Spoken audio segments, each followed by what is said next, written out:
వేదికపై ఉన్న సహచార మంత్రివర్గ సభ్యులు కొల్లు పార్థసారథి గారు,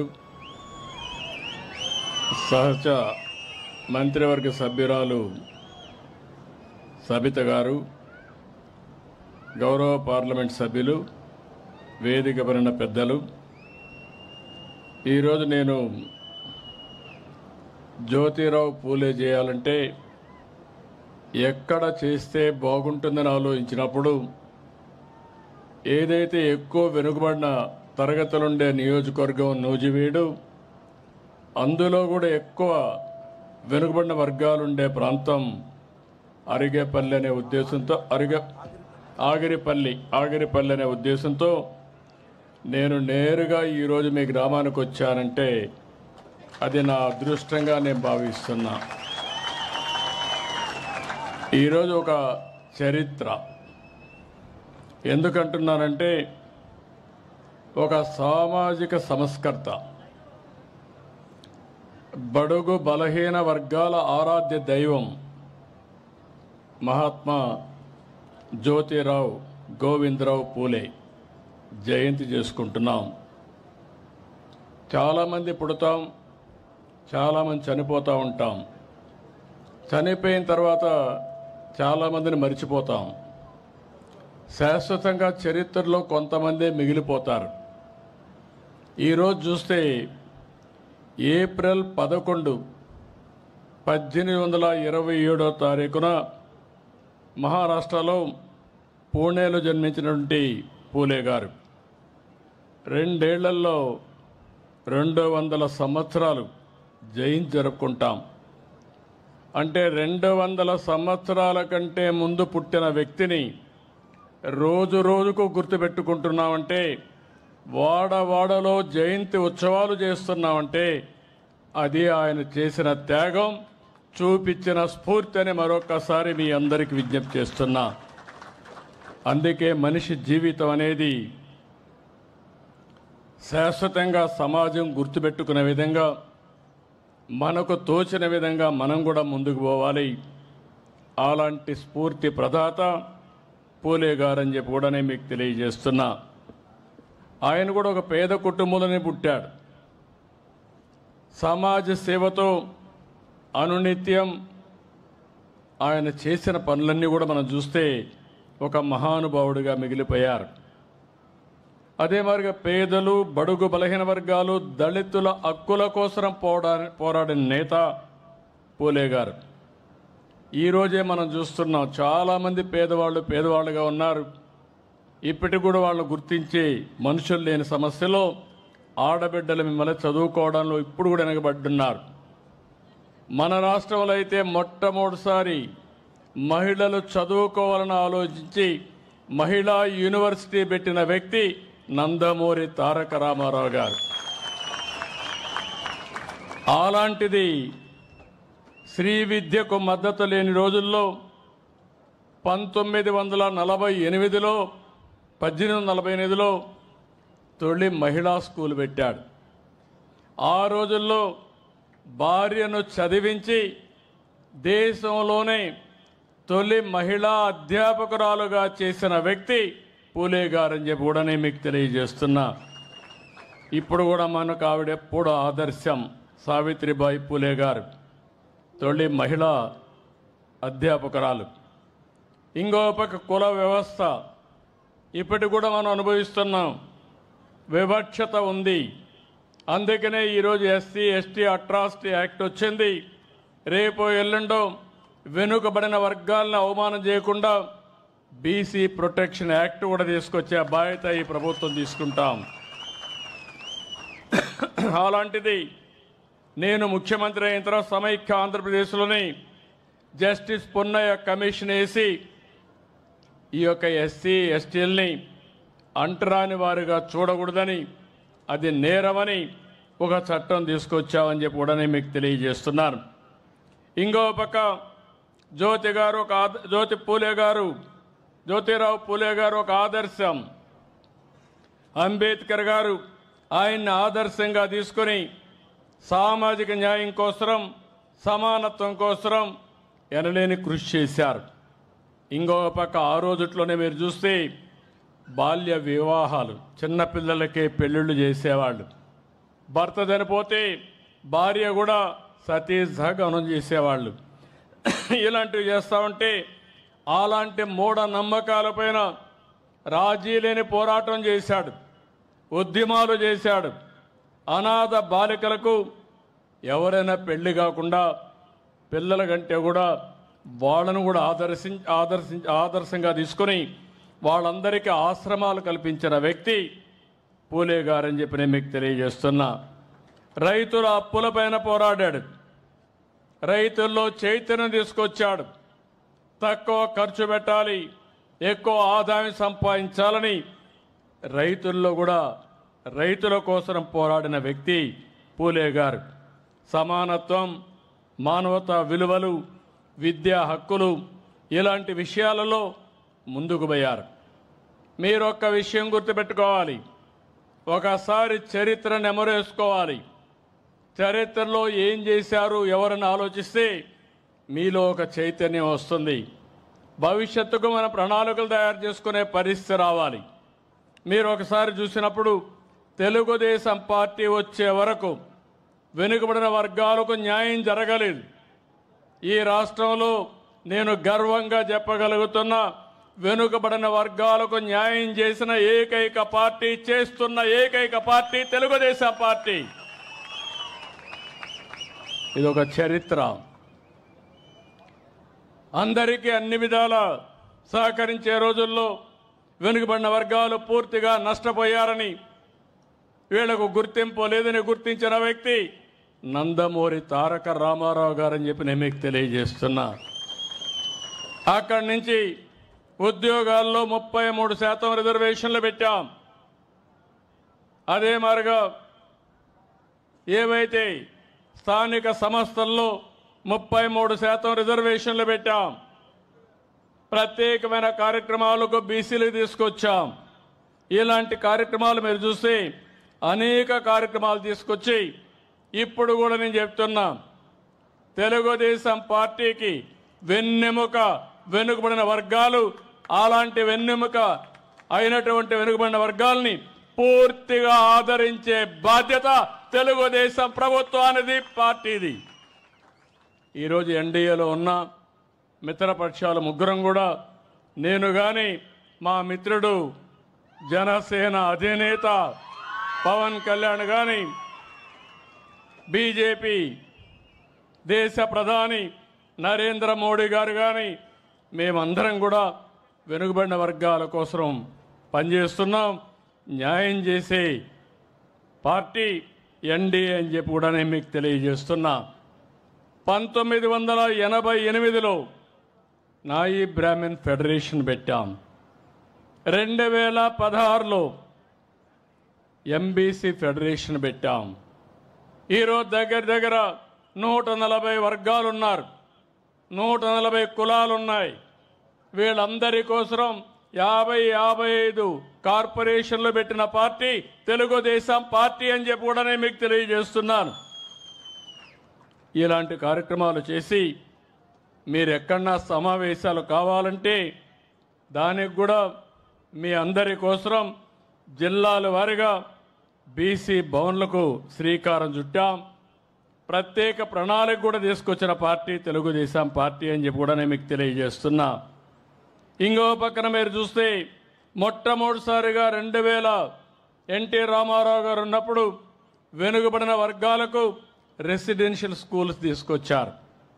ఇంకో పక్కన 2019లో నేను ముఖ్యమంత్రి అయిన తర్వాత 65 రెసిడెన్షియల్ పాఠశాలలు ఏర్పాటు చేశాం.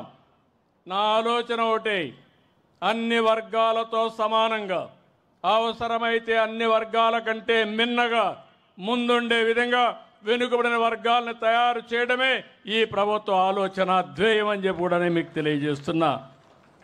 108 బీసీ రెసిడెన్షియల్ స్కూల్స్ ఉంటే 75 దాకా తెలుగుదేశం పార్టీ హయాంలో వచ్చాయి. మత్స్యకారు కుటుంబాలకి దగ్గర ఒక 9 రెసిడెన్షియల్ స్కూల్స్ పెట్టాం.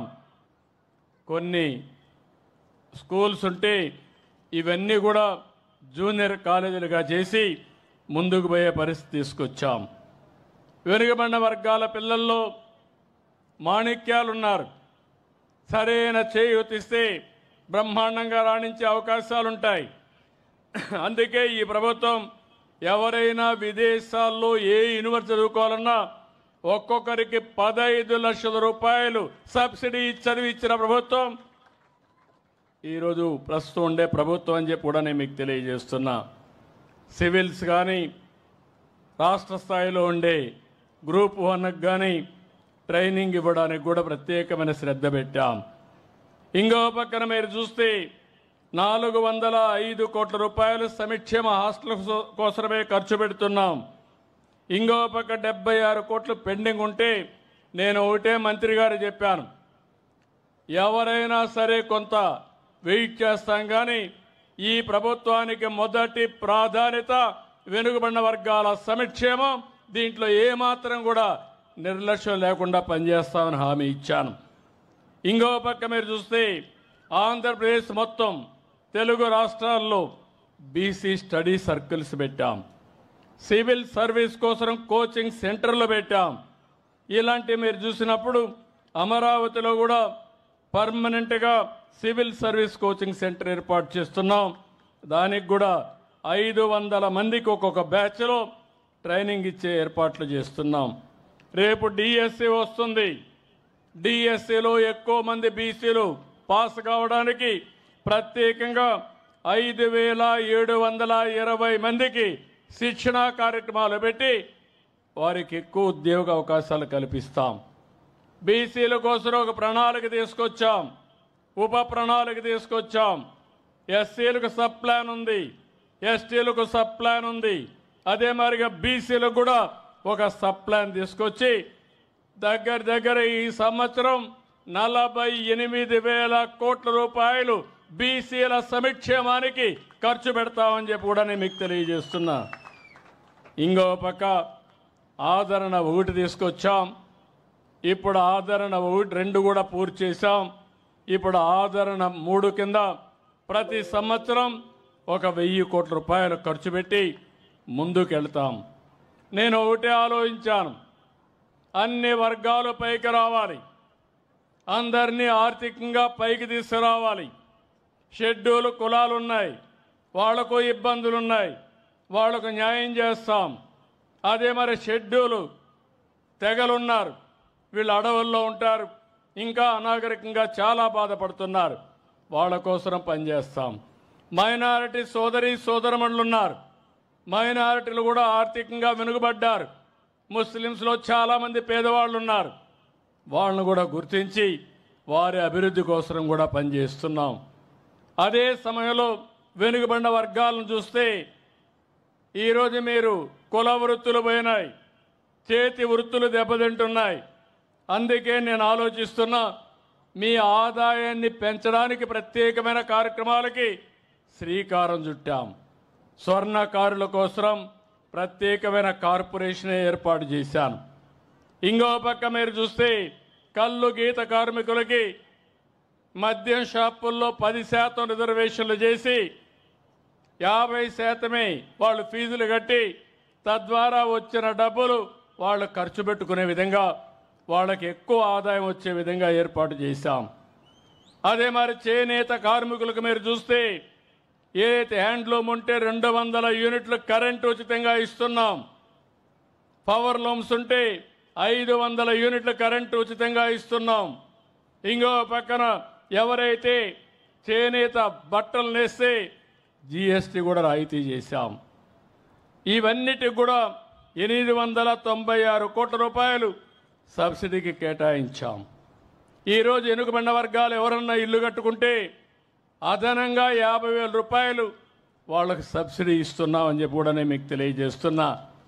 ఎవరైనా మీరు ఎస్సీలు ఉన్నారు, ఒక్క పైసా ఖర్చు లేకుండా సూర్య ఘర్ మీద వాళ్లకు ఉచితంగా సోలార్ ప్యానెల్స్ పెట్టే ఏర్పాటు చేస్తున్నాం. అంటే మీరు ఒక్క పైసా పెట్టక్కర్లేదు, 200 యూనిట్లు ఉచితంగా కరెంటు ప్రస్తుతం ఇస్తున్నాం. భవిష్యత్తులో 200 కరెంట్లు ఉత్పత్తి చేసుకోవడానికి మీ ఇంటిపైనే కరెంటు తయారు చేసుకోవడానికి 2 కిలోవాట్ ఉత్పత్తి చేసే సామర్థ్యంతో సోలార్ ప్యానెల్స్ పెడతాం. ఇది మీరు వాడుకొని మిగిలితే గ్రిడ్కి ఇస్తే ₹2.09 మీకు డబ్బులు కూడా ఇప్పిస్తాం. ఒకవేళ పగటిపూట కరెంటు ఉత్పత్తి చేసి రాత్రిలో మళ్ళీ కరెంటు కావాలంటే గ్రిడ్కి ఇచ్చి మళ్ళా రాత్రి తీసుకునే అవకాశం ఉంటుంది. బీసీలకైతే 2 కిలోవాట్లు అయితే 60,000, అదనంగా ₹20,000 సబ్సిడీ. 3 కిలోవాట్లు అయితే ₹98,000 సబ్సిడీతో వాళ్ళని ఆదుకునే బాధ్యత ఈ ప్రభుత్వం తీసుకున్నాం. వాళ్ళు కూడా ముందుకొచ్చి ఇంటిపైనే కరెంటు ఉత్పత్తి చేసుకోవాల్సిందిగా కోరుతున్నా. ఇలాంటి కార్యక్రమాల వల్ల మీకు వెసులుబాటు వస్తుంది. ఎవరైతే నాయి బ్రాహ్మణులు దేవాలయాల్లో పనిచేస్తారో ₹15,000 ఇంత మునుపు ఆందోళన వస్తే దాన్ని 25,000 చేశామని చెప్పి కూడా నేను మీకు తెలియజేస్తున్నా. అన్ని కార్పొరేషన్లు వేస్తున్నాం, రాజకీయాల్లో ప్రాధాన్యత ఇస్తున్నాం. ఇంకో పక్క మీరు చూస్తే 34% స్థానిక సంస్థల్లో రిజర్వేషన్లు పెట్టాం. వీళ్ళు వచ్చిన తర్వాత 16% తగ్గించారు. మళ్ళీ నేను ప్రయత్నం చేస్తున్నాను. మళ్ళీ 26 నుంచి 34% చేయడానికి అన్ని విధాల ప్రయత్నం చేస్తున్నామని చెప్పి కూడా నేను మీకు తెలియజేస్తున్నా. నామినేటెడ్ పోస్టులు ఉన్నాయి, కార్పొరేషన్లు ఉన్నాయి. అన్నిట్లో కూడా వెనుకబడిన వర్గాలకి న్యాయం చేయడం కోసం 33% పెట్టామని చెప్పి కూడా నేను మీకు తెలియజేస్తున్నాను. ఇలాంటివన్నీ చేసి ఈరోజు బీసీ రక్షణ చట్టం కూడా సబ్ కమిటీ వేసాం. తొందరలోనే రిపోర్ట్ వస్తుంది. ఆ రిపోర్ట్ను ఆధారంగా చేసుకుని వారికి కూడా న్యాయం చేయడం కోసం ముందుకు పోతాం. నేను ఒకే ఒక విషయం చెప్తున్నాను మీ అందరికీ. ఎప్పుడూ లేనటువంటి సుపరిపాలనకు నాంది పలికాం. మీరు గుర్తుపెట్టుకోవాలి. నేను ఎన్నికల కంటే ముందు ఒక మాట చెప్పాను. రాష్ట్రం నష్టపోయింది, ఈ రాష్ట్రంలో అరాచక పాలన జరుగుతూ ఉంది, ఇది కొనసాగితే మన మనుగడకే ప్రమాదం వస్తుందని ఎన్నికల ముందు చెప్పాను. మీరు నమ్మారు. నమ్మడమే కాదు, 93% మేము పెట్టిన అభ్యర్థులు గెలిపించారు. పార్థసారథి గారు ఒకప్పుడు పెనమలూరులో ఉంటే కాదు నూజివేడుకు పోమంటే ఆయన ఇక్కడ భయపడ్డాడు. భయపడితే నేను అన్నా, పార్థసారథి గారు మీరు నిలబడండి, నూజివేడ ప్రజల మనసులు నాకు తెలుసు, బ్రహ్మాండమైన మెజార్టీతో మిమ్మల్ని గెలిపిస్తారని ఆ రోజే చెప్పాను. అదే మాట నిలబెట్టుకున్నారు. ఇప్పుడు పార్థసారథిని కూడా మీ ముందర అభినందిస్తున్నా. బాగా యాక్టివ్గా పనిచేస్తున్నాడు, మీలో ఒక్కడిగా కలిసి పనిచేస్తున్నాడు. దానికి అభినందనలు. ఇది చాలదు, ఇంకా నియోజకవర్గం వెనుకబడి ఉంది. మెట్ట ప్రాంతం అన్ని జిల్లాలో కూడా వెనుకబడి ఉంది. అన్ని విధాల అభివృద్ధి చేసే వరకు ప్రత్యేకమైన శ్రద్ధ పార్థసారథి గారు పెట్టాలి. ఆయనకు పూర్తిగా నేను అండగా ఉంటానని మీ అందరికీ హామీ ఇస్తున్నా. ఈరోజు మీరు ఒక్కసారి చూస్తే నేను అనేక సార్లు మీకు ఒక మాట చెప్పాను. ఎప్పుడు కూడా సంపద సృష్టించాలి, అభివృద్ధి చేయాలి, ఆదాయాన్ని పెంచాలి, మన పిల్లలకు ఉద్యోగ అవకాశాలు కల్పించాలి. మళ్ళీ ఆదాయాన్ని పెంచితే ప్రభుత్వానికి ఆదాయం పెరుగుతుంది. సంక్షేమ కార్యక్రమాలు ఇస్తాం, మళ్ళీ అభివృద్ధి కార్యక్రమాలు చేస్తాం. అప్పుడే ఇది సాధ్యం అవుతుంది. అప్పులు చేసి పంచితే, అప్పులు చేసి అవినీతి చేస్తే ఆ సమాజం మనుగడ సాధించలేదు. ఆ విషయమే నేను ఆ రోజు మీకు చెప్పాను. మీరు నమ్మారు. ఎవరిని పెడితే వాళ్ళందరినీ గెలిపించారు. నేను రాజకీయాల్లో 47 సంవత్సరాల నుంచి ఉన్నాను కానీ తెలుగుదేశం పార్టీ 42 సంవత్సరాల ఎన్నికలు చూశాను కానీ మొన్న చూసిన ఎన్నిక చరిత్రలో ఎప్పుడూ జరగని విజయాన్ని మీరు ఇచ్చారు. ఇది మేము ఎప్పుడూ మర్చిపోలేము. ఒకసారి అయితే అన్నీ చేయాలనే ఆశ ఉంది, కానీ గల్లా పెట్టి చూస్తే ఖాళీ అయిపోయింది. అప్పులు తేవాలంటే ఇచ్చేవాళ్ళు కూడా రావడం లేదు. కొన్ని నిబంధనలు ఉంటాయి. మీరు కూడా ఒకసారి ఆలోచించండి. మీ ఊర్లో ఎవరైనా డబ్బులు కావాలంటే పరపతి ఉంటే, డబ్బులు తిరిగి ఇస్తాడని నమ్మకం ఉంటే అప్పిస్తారు. లేకుంటే ఇస్తారమ్మా? మీకు ఇవ్వరు కదా. నా పరిస్థితి కూడా అదే. నా మీద నమ్మకం ఉంది, మళ్ళీ దీన్ని సరిపెడతాడని విశ్వాసం ఉంది. మీరు కూడా అదే ఆలోచించారు. ఒక మాటలో చెప్పాలంటే ముఖ్యమంత్రి పదవి నాకు కొత్త కాదు, 4వసారి ముఖ్యమంత్రి. సమైక్య ఆంధ్రప్రదేశ్లో అందరికంటే ఎక్కువ సార్లు ముఖ్యమంత్రిగా ఉన్నాను. ఆ రోజు నేను చేసిన పనులు చరిత్రలో శాశ్వతంగా మిగిలిపోతాయి. ఈరోజు హైదరాబాద్ పోయి చూస్తే ఎక్కడ అడుగు పెట్టినా నేను కనపడస్తాను. ఎందుకంటే దానికి కారణం చేసిన పని. ఎప్పుడో ప్రజల కోసం పనిచేశాడు. 200 సంవత్సరాల తర్వాత ఆయన గొప్పతనాన్ని మనం చెప్పుకుంటున్నాం. నేను కూడా అదే కోరిక ఉన్నా. నాకే ఆశలు కానీ ఆలోచనలు కానీ లేవు. మీ ప్రేమ కావాలి. మీరు గుర్తుపెట్టుకుంటే అదే చాలనుకొని మీకోసం రాత్రింబగళ్ళు పనిచేస్తున్నాను తప్ప ఇంకోటి కాదు.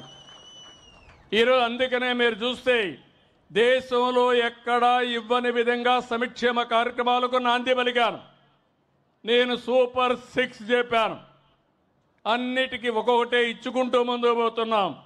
నేను అడుగుతున్నా మిమ్మల్ని అందరినీ, దేశంలో ఎక్కడా ఇవ్వని విధంగా పింఛన్లు 64 లక్షల మందికి 33,000 కోట్ల రూపాయలు పేదవాళ్ళకి ఇచ్చే ఏకైక ప్రభుత్వం ఈ ప్రభుత్వం.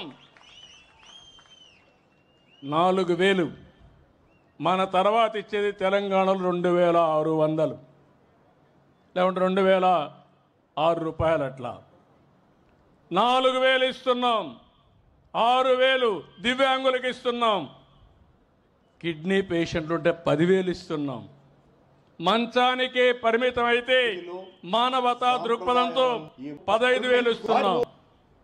నేను ఒకటే ఆలోచించా, కష్టాల్లో ఉండేవాళ్ళని ఆదుకోవడం బాధ్యతగా నేను ఆలోచించా. నేను ఎన్నోసార్లు మీకు ఒక మాట చెప్పాను, మీ ఇంటికి ఒక పెద్ద దిక్కుగా ఉంటా, పెద్ద కొడుకుగా ఉంటానని చెప్పి మాట నిలబెట్టుకుంటున్నాను. అదే సమయంలో అన్నా క్యాంటీన్లు పెట్టాం. ఎవరికైనా ఆకలి అయితే అన్నా క్యాంటీన్ పోయి భోంచేసే పరిస్థితి వస్తుంది.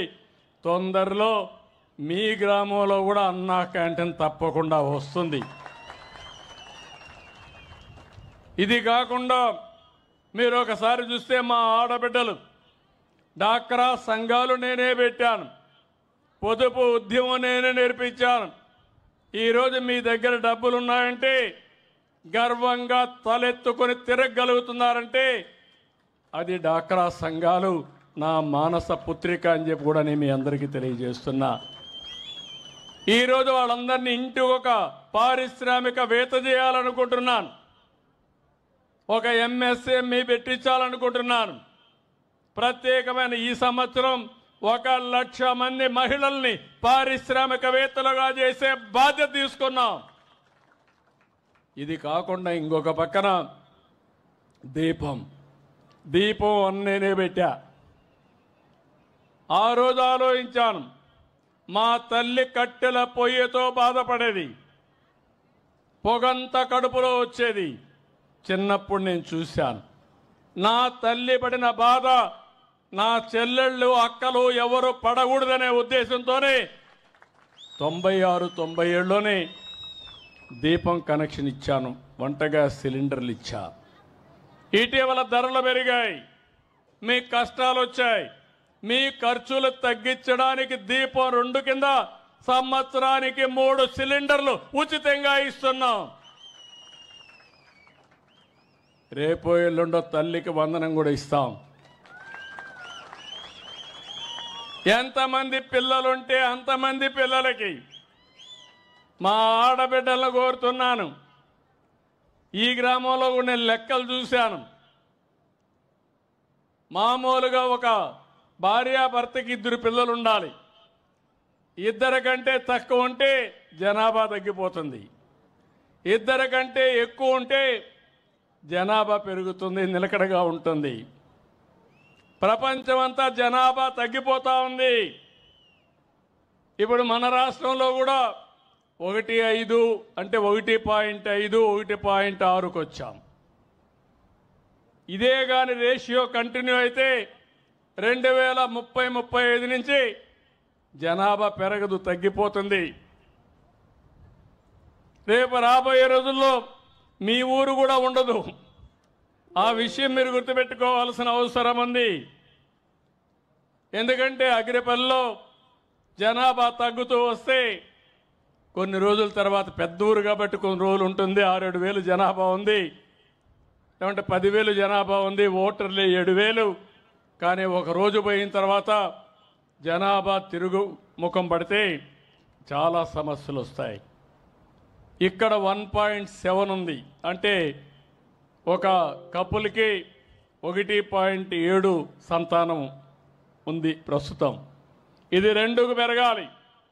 అప్పుడు మీ ఊరికి పిల్లలే ఆస్తి, ప్రజలే ఆస్తి. ఈ విషయం కూడా మీరు గుర్తుపెట్టుకోవాలి. రైతుల్ని ఆదుకుంటాం, రైతులకు అండగా ఉంటాం, వాణిజ్య పంటలు ప్రోత్సహిస్తాం. అదే సమయంలో నూజివీడు ఎప్పుడు కూడా నూజివీడు అనగానే గుర్తొచ్చేది బ్రహ్మాండమైన మామిడి పళ్ళు గుర్తొస్తాయి, నూజివీడు పళ్ళు. ఇప్పుడే ఒక ఆడబిడ్డ ఒక ఎంఎస్ఎంఈ తీసుకొచ్చారు. ఒక చిన్న విషయం, ఏదైతే మామిడి పండ్లు కవర్లో పెట్టగలిగితే మామూలుగా ఎకరా 30,000 వస్తే ఆ పళ్ళు కానీ ఆ కవర్లో పెట్టి కానీ ప్రొటెక్షన్ ఇస్తే 1,30,000 ఎకరాకు వస్తుంది. దానికి కొంచెం ఖర్చు అవుతుంది, కానీ ఖర్చు కంటే 4 ఇంతలో ఆదాయం వస్తుందంటే ఆ విషయం మీరు గుర్తుపెట్టుకోవాల్సిన అవసరం ఉంది. దీనికి ప్రభుత్వం కట్టుబడి ఉంది. ఇక్కడ చింతలపూడి లిఫ్ట్ ఇరిగేషన్ రావాలి. నేను ఆ రోజు పూర్తి చేసేసేవాడిని. గవర్నమెంట్ పోయింది, అది కోర్టుకు పోయింది, లేనిపోని సమస్యలు వచ్చాయి. దాన్ని కూడా వీలైనంత తొందరలో కోర్టులో స్టే వెకేట్ చేపించి చింతలపూడి లిఫ్ట్ ఇరిగేషన్ పూర్తి చేసే బాధ్యత ఈ ప్రభుత్వం తీసుకుంటాం. అది వచ్చిన తర్వాత ఇక్కడ ఇప్పుడే 2-3 విషయాలు ఎమ్మెల్యే గారు మినిస్టర్ గారు చెప్పారు. ఆ 2-3 విషయాలు కానీ పూర్తి చేయగలిగితే, కొన్ని లిఫ్ట్ ఇరిగేషన్లు పూర్తి చేసి అన్ని చెరువులకు నీళ్లు ఇవ్వగలిగితే ఈ నూజివీడు నియోజకవర్గం బ్రహ్మాండంగా తయారవుతుంది. ఒక పక్కన ఔటర్ రింగ్ రోడ్ కూడా వస్తుంది, మీ ఊరు పక్కనే అమరావతికి రోడ్డు వస్తుంది. అదే సమయంలో ఈ నీళ్లు కూడా తీసుకొస్తే పెద్ద ఎత్తున అభివృద్ధి అవుతుంది.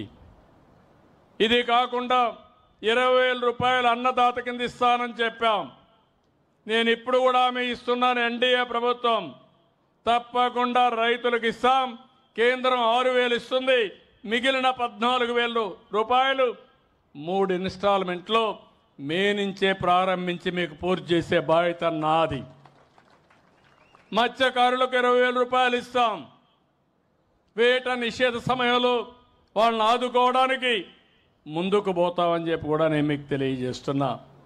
నేను ఒకే ఒక విషయం మిమ్మల్ని కోరుతున్నాను. ఈరోజు మీరు రాష్ట్రంలో చూస్తున్నారు, మొన్నటి వరకు అసెంబ్లీ అంటే బూతులు. నేను ఆ రోజు ఒక మాట చెప్పి వచ్చాను, ఒకే మాట. నేను అసెంబ్లీలో ఉన్నప్పుడు ఎన్నో సంవత్సరాలుగా అసెంబ్లీలో ఉన్నాను, కానీ ఏ రోజు కూడా అసభ్యంగా మాట్లాడిన సందర్భాలు లేవు.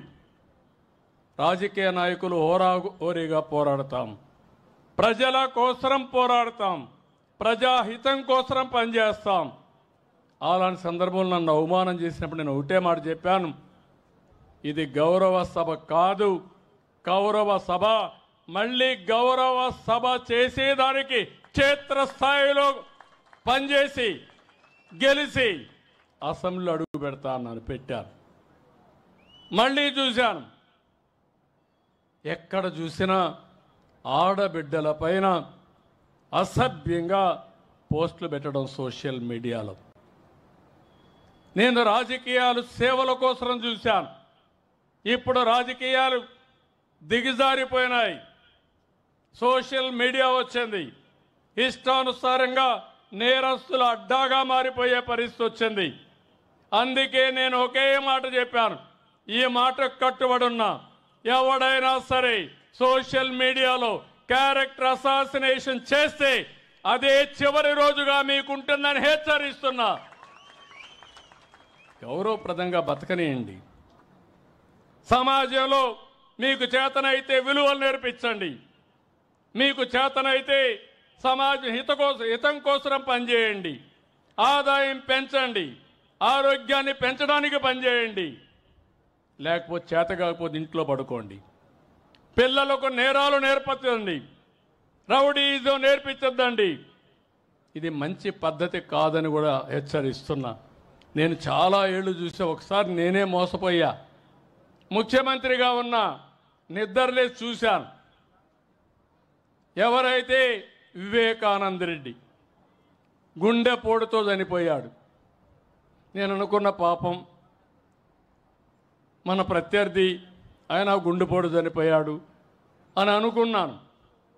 అనుకుంటే అది గుండెపోటు కాదు, గొడ్డలి వేటు. తర్వాత తెలుసుకోవడానికి చాలా సమయం పట్టింది నాకు. అంటే ఒక ముఖ్యమంత్రినే మోసం చేయగలుగుతున్నారంటే మీరొక లెక్క అని మిమ్మల్ని అడుగుతున్నా. హత్య చేసి ఆత్మహత్యగా చిత్రీకరించే మనుషులుండే ఈ రోజుల్లో, తిరిగి కేసులు పెట్టే ఈ రోజుల్లో వాళ్ళని సమర్థవంతంగా ఎదుర్కోవాలన్నా లేదా అని మిమ్మల్ని అడుగుతున్నా. ఏమంటారని మిమ్మల్ని అడుగుతున్నా. ఎదుర్కోవాలంటే గట్టిగా చప్పట్లు కూడా చెప్పండి, ఇది మంచి పద్ధతి కాదని. ఇది అడిగితే మా మీద ఇష్టానుసారంగా మాట్లాడతారు, క్యారెక్టర్ అసాసినేషన్ చేస్తారు. నేను ఒకే మాట చెప్పాను, ఎవరైనా సరే తప్పులు చేసే వాళ్ళ పట్ల ఈ ప్రభుత్వం చండ శాసనుడిగా ఉంటామని హెచ్చరిస్తున్నా. మంచి చేయండి. నిన్న కూడా చూస్తున్నారు మీరు. నిన్న అనంతపురకు పోయి ఎన్ని డ్రామాలు ఆడుతున్నారు. నేను అడుగుతున్నా మిమ్మల్ని, నేను ఎప్పుడైనా స్వేచ్ఛగా తిరిగానా రాష్ట్రంలో? మాజీ ముఖ్యమంత్రిగా చూశారా 5 ఏళ్ళు మీరు? 1924 ఎక్కడ తిరగలేకపోయాను. ఇప్పుడు ఎవరు ఎక్కడ తిరగాలన్నా ఇబ్బంది ఉందా అని మిమ్మల్ని అడుగుతున్నా. స్వేచ్ఛ ఉందా లేదా అని మిమ్మల్ని అడుగుతున్నా. స్వేచ్ఛ ఇస్తే రౌడీజం చేస్తామంటే, నేరాలు చేస్తామంటే అలాంటప్పుడు గట్టిగా ఉండాలనా లేదా అని మిమ్మల్ని అడుగుతున్నా. ఇలాంటి ఉన్నప్పుడు మీరే చూశారు, ఈ ప్రభుత్వం అభివృద్ధి కోసం ఉంది తప్ప ఇంకొకటి కాదు. అదే సమయంలో ఎవరు తప్పు చేసినా వాళ్ళని శిక్షించే బాధ్యత ఈ ప్రభుత్వం పైన ఉంది. ఆ విషయం కూడా మీకు విజ్ఞప్తి చేస్తున్నా. ఇక్కడికి వచ్చినప్పుడు నేను మిమ్మల్ని కోరేది, ఇప్పటికే చాలా పనులు చేశాం, ఇంకా మిగిలిన పనులు చేస్తాం. అదే సమయంలో నేను ఇటీవల కాలంలో ఆలోచించినప్పుడు ఒక వినూత్నమైన కార్యక్రమానికి శ్రీకారం చుట్టాను. ఆ కార్యక్రమం మీరు చూస్తే ఈరోజు మనందరం కూడా ప్రభుత్వం ప్రైవేట్ భాగస్వామ్యం, దీంతో కొంతమంది వ్యక్తులు పెట్టుబడులు పెట్టి వాళ్ళు బాగుపడి సమాజ హితం కోసం పనిచేశారు. ఈరోజు మీరు ఒక్కసారి చూస్తే ఈ టెలిఫోన్స్ ఉన్నాయి. ఈ టెలిఫోన్స్ అన్నీ కూడా కొన్ని గవర్నమెంట్ ఉన్నా ప్రైవేటు వ్యక్తులందరూ వేసి మనకు సేవలు అందిస్తున్నారు. అదే సమయంలో వాళ్ళు కూడా డబ్బులు కొంతవరకు సంపాదించుకున్నారు. కరెంటు విషయంలో అదే జరుగుతుంది, రోడ్ల విషయంలో అదే జరుగుతుంది, పోర్ట్లు ఇలాంటివి చాలా వచ్చాయి.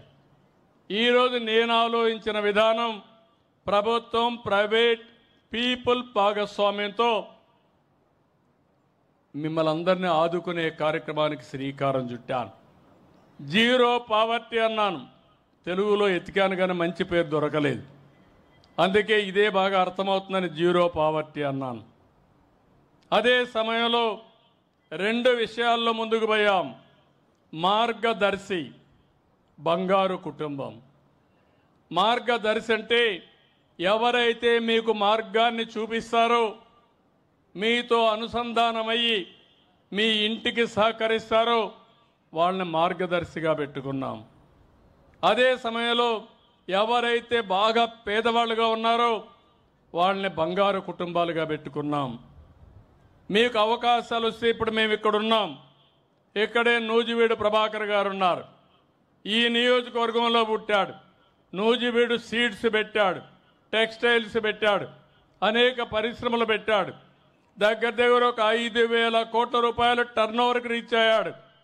10,000 మందికి ఉద్యోగాలు క్రియేట్ చేశాడు. ఎక్కడ పుట్టాడంటే ఈ నూజివీడులోని ఒక మారుమూల గ్రామంలో పుట్టి ఒక పారిశ్రామికవేత్తగా తయారయ్యాడు. ఇలాంటి వాళ్ళు ఎన్ఆర్ఐస్ వచ్చారు, పారిశ్రామికవేత్తలు వచ్చారు, వ్యాపారవేత్తలు వచ్చారు. వాళ్ళందరికీ ఒకటే విజ్ఞప్తి చేశారు, మీరు ఈ స్థాయికి వచ్చారంటే దానికి కారణం సమాజం. మీకు అవకాశం వచ్చింది, అందిపుచ్చుకున్నారు, మీరు ఈరోజు ముందుకు పోయారు. కానీ మీకు ఒక బాధ్యత ఉంది. మీతో పుట్టిన వారు మీ ఊర్లో, మీతో పుట్టిన మీ బంధువులు కూడా ఇంకా పేదరికంలో ఉన్నారు. వాళ్ళను కూడా పైకి తీసుకురావాలి.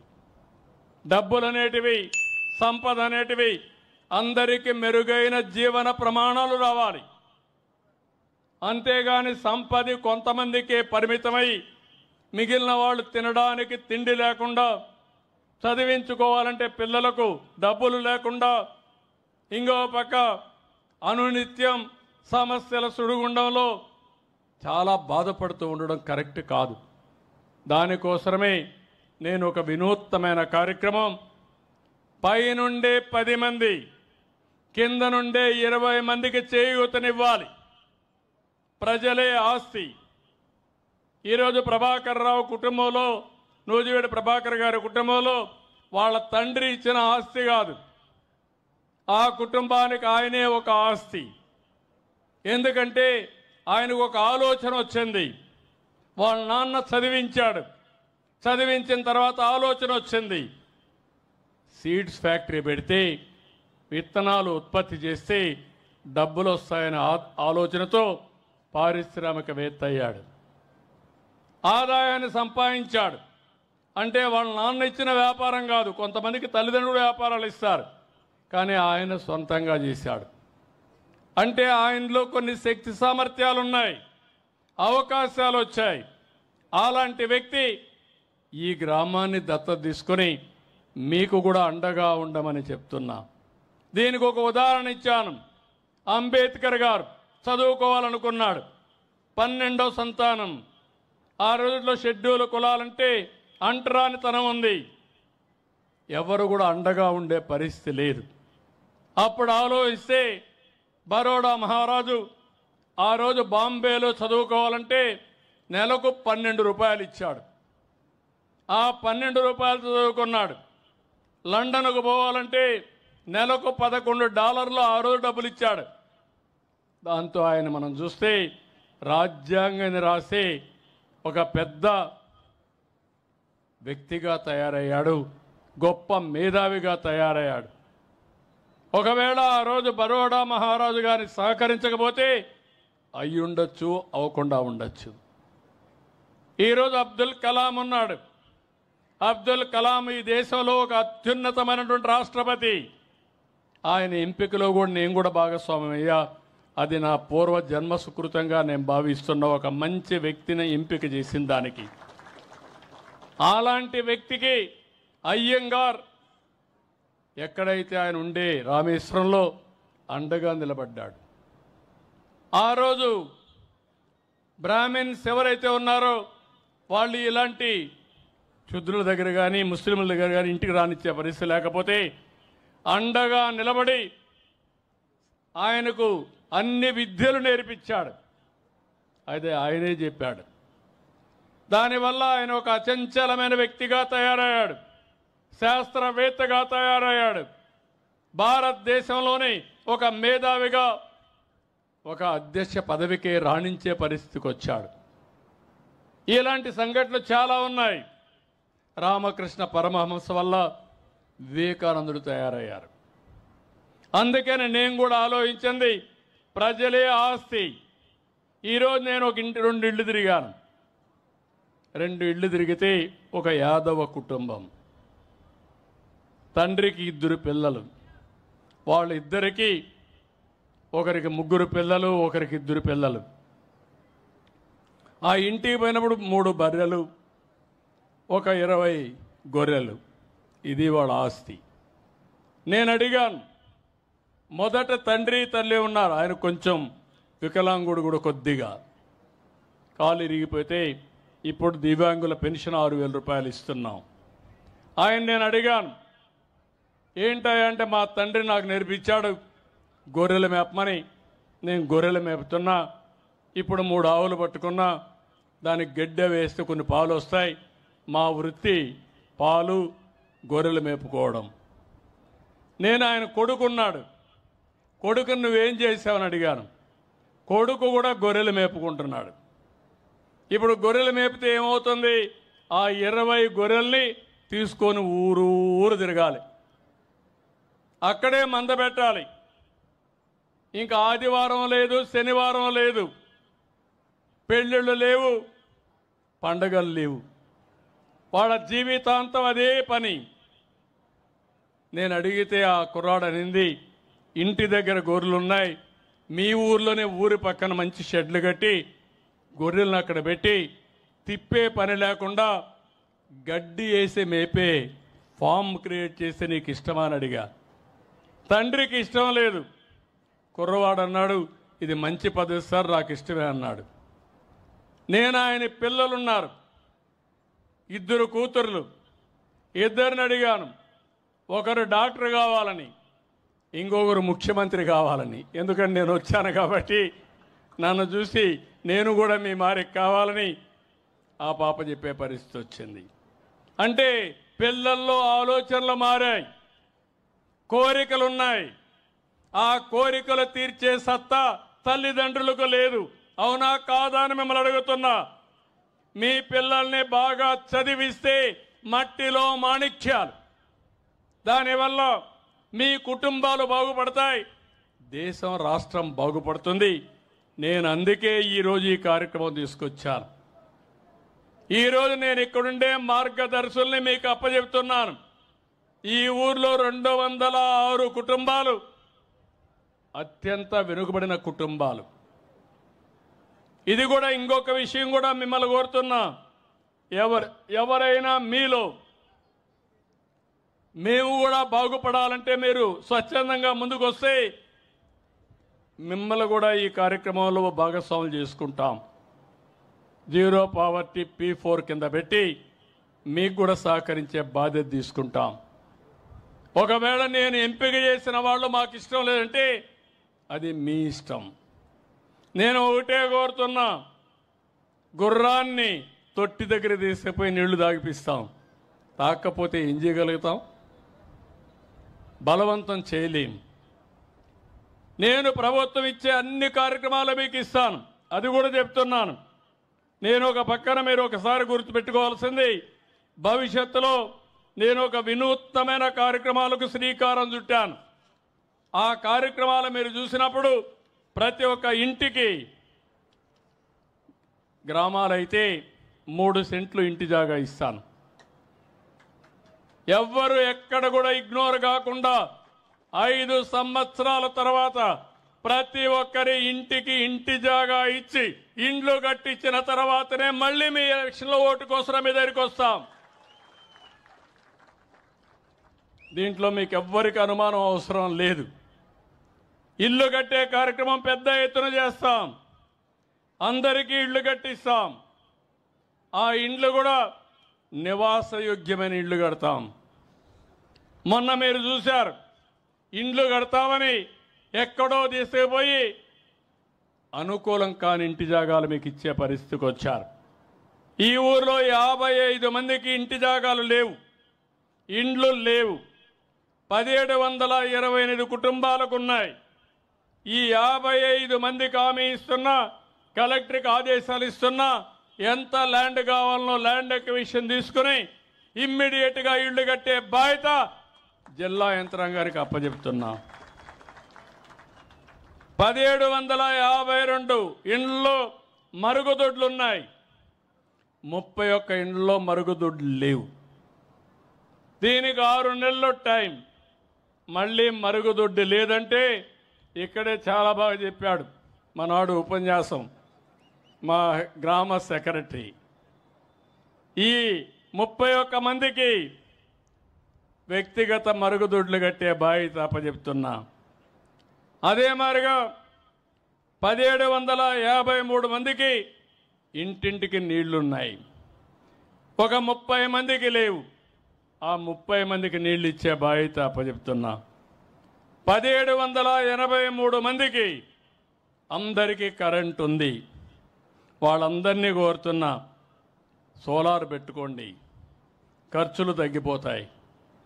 దానికి అందరికీ 3 కిలోవాట్లు 75,000 రూపాయల సబ్సిడీ ఇస్తాం. ఎస్సీలు ఎస్టీలకి 100% సబ్సిడీలు ఇచ్చి మిమ్మల్ని ఆదుకుంటాం. బీసీలకు అదనంగా 20,000 ఇస్తాం. దీనివల్ల కరెంటు ఛార్జీలు కట్టే పని ఉండదు. మీ ఇంట్లో మీరే కరెంటు ఉత్పత్తి చేసుకునే అవకాశం ఉంటుంది.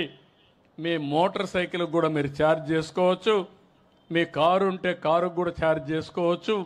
మీరు ఎక్కడికి పోవాలన్నా మీ ఖర్చు తగ్గే పరిస్థితి వస్తుంది. ఇంకో పక్కన ఇప్పటి వరకు ఒక ఇంటికి మాత్రం ఉంది. 327 మంది ఎస్సీలు ఉన్నారు. వాళ్ళకు కూడా ఇవ్వాలి. ఎలిజిబిలిటీ అందరికి ఇస్తాం.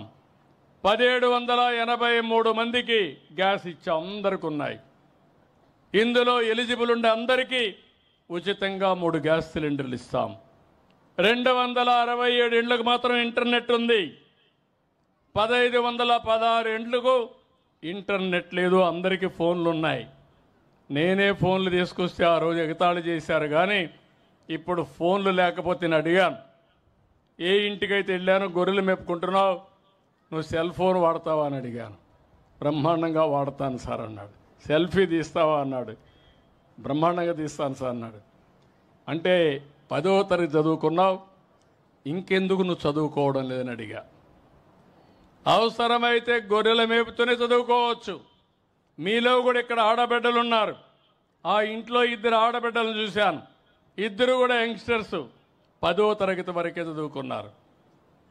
ఎందుకు ఇంటర్మీడియట్ రాయకూడదు? మీరు మీ జీవితాల్లో ఉపయోగపడే పరీక్షల్లో ఎందుకు మీరు డిగ్రీలు తీసుకోకూడదు? ఇంట్లో కూర్చొని కూడా చదువుకునే అవకాశాలు ఉన్నాయి. ఇంట్లో కూర్చొని కూడా డబ్బులు సంపాదించే అవకాశాలు ఉన్నాయి. ఈరోజు వర్క్ ఫ్రమ్ హోమ్ వస్తూ ఉంది. మీ ఇంట్లో కూర్చొని నాలెడ్జ్ ఎకానమీలో ఎక్కడికి కావాలన్నా అక్కడికి మీరు పనిచేసే పరిస్థితి వస్తుంది. తద్వారా ఆడబిడ్డలు ఇంటి పనులు చూసుకుంటూనే రోజుకు 4-5 గంటలు పనిచేస్తే ఒక 40-50 వేలు సంపాదిస్తారు. దానివల్ల మీ కుటుంబం బాగుపడుతుంది. ఇలాంటి వినూత్నమైన ఆలోచనలతోనే ముందుకు వస్తున్నా. ఈ ఊర్లో సీసీ రోడ్లు ఉన్నాయి. 4 కిలోమీటర్లు 84.8 కిలోమీటర్లు వేశారు. ఇంకా 12 కిలోమీటర్లు వేయాలనుకుంటున్నారు. నేను ఒకటే ఆదేశాలు ఇస్తున్నా. ఈ సంవత్సరం మినిమం 4 కిలోమీటర్లు వేస్తాం. 3 సంవత్సరాల్లో 12 కిలోమీటర్లు సిమెంట్ రోడ్లు వేసే బాధ్యత ఈ ప్రభుత్వం తీసుకుంటామని హామీ ఇస్తున్నా. అండర్ గ్రౌండ్ డ్రైనేజ్ అయితే 1 కిలోమీటర్ ఉంది. ఇంకా 20 కిలోమీటర్లు వేయాలి. అది కూడా 3 ఏళ్లలో పూర్తి చేయమని ఆదేశాలు ఇస్తున్నా.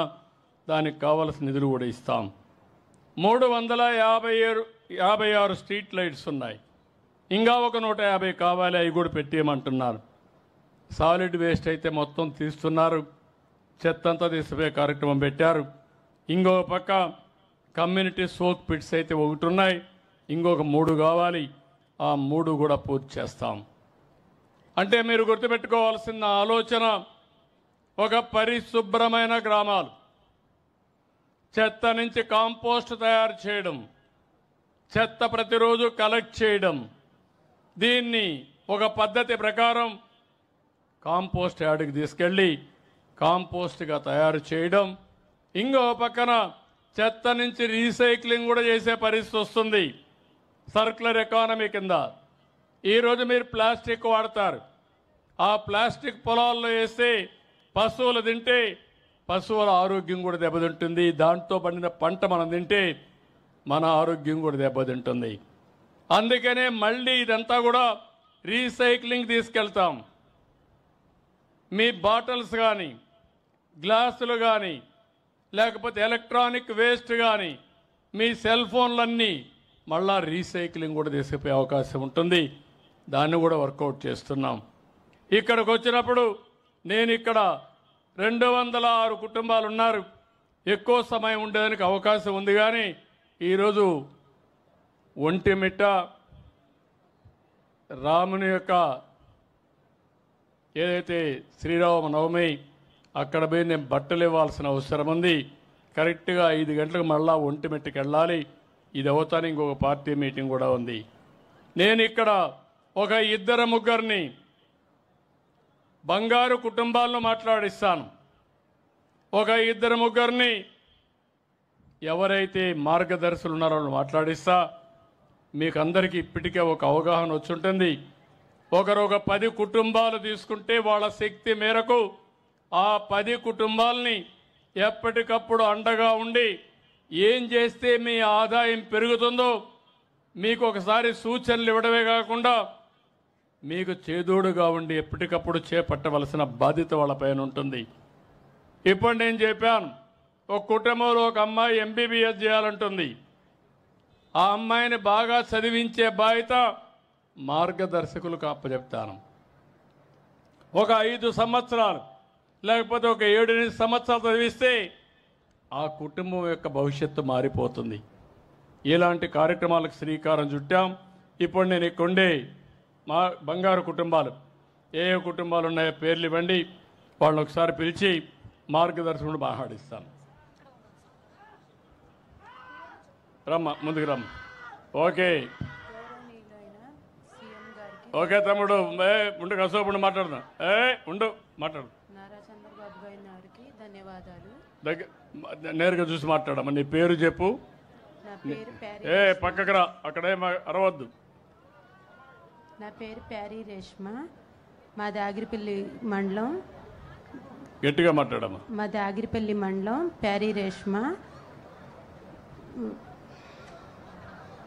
నారా చంద్రబాబు నాయుడు గారికి ధన్యవాదాలు. మా కొరకు పిల్లలకి చదివించుకోవడానికి మేము మీకు సహాయం కోరుకుంటున్నాం. నాకు 3 పిల్లలు. 3 బాగా చదివించుకొని ఉండడానికి ఇల్లు సహాయం కోరుకుంటున్నాం. ఇప్పుడు ఏంటమ్మా, నీ ఎంత ల్యాండ్ ఉంది? మాకు పొలం లేదు, ఏమీ లేదు. మీ భర్త ఏం చేస్తాడమ్మా? మా భర్త డ్రైవర్ సార్. డ్రైవర్. ఆటో ఉందా?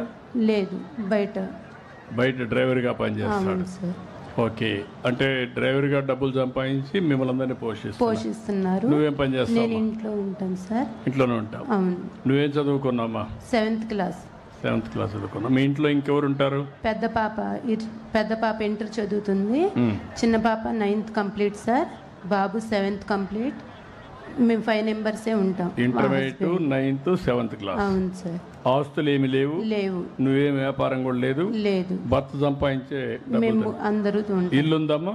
లేదు, రెంట్కే ఉంటాం. రెంట్కే ఉన్నారు. ఓకే, నీ పేరు ఏమన్నావమ్మా? ప్యారీ రేష్మ. ప్యారీ రేష్మ. ప్యారీ దేశ్మా. మీరే చూశారు, 3 పిల్లలు.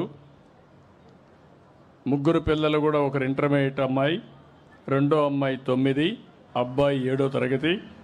భర్త డ్రైవర్, బయట పోయి పనిచేస్తాడు. ఆ డబ్బులతో బతుకుతున్నారు. ఇల్లు కూడా లేదు. ఇల్లు లేదు, ఆస్తి లేదు.